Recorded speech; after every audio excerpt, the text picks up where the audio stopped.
สิได้เจาะอยู่บ่จ๊ะอย่างไรจะ น็อตมันสั่นเลียนไฟน้ำ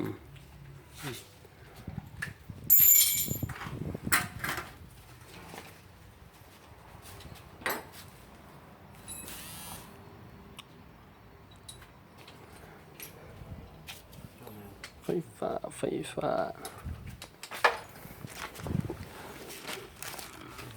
ยี่ห้อ Panasonic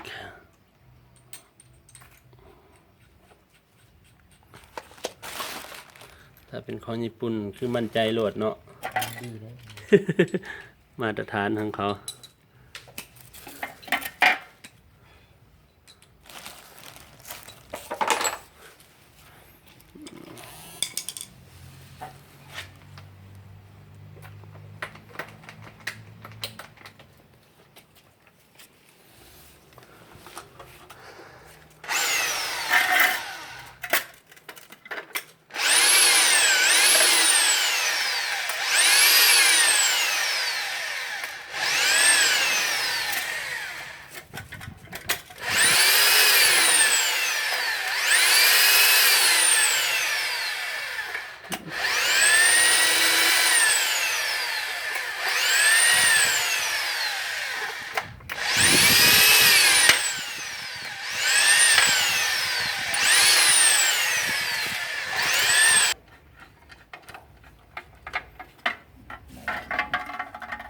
ได้อยู่บ่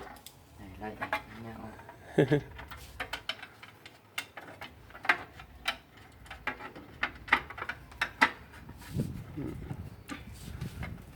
สร้างไฟมันมาเล่นไฟให้ดืด ดูเด็กผีนี่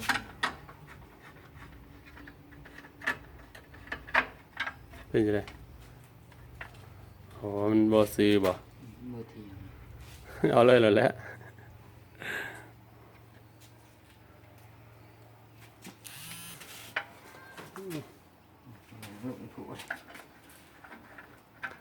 อะไรแล้วนะไม่ได้ดอกมันก็ได้เจาะอย่างนั้น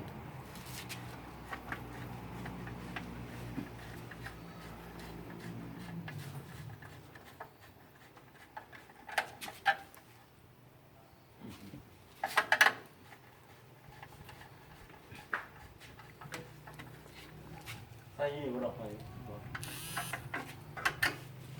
นั่นใส่อยู่ข้างกลางดอกหนึง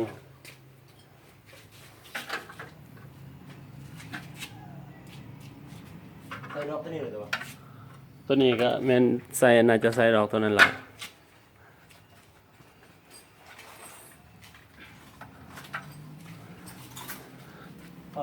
ข้อเราไม่รู้ว่า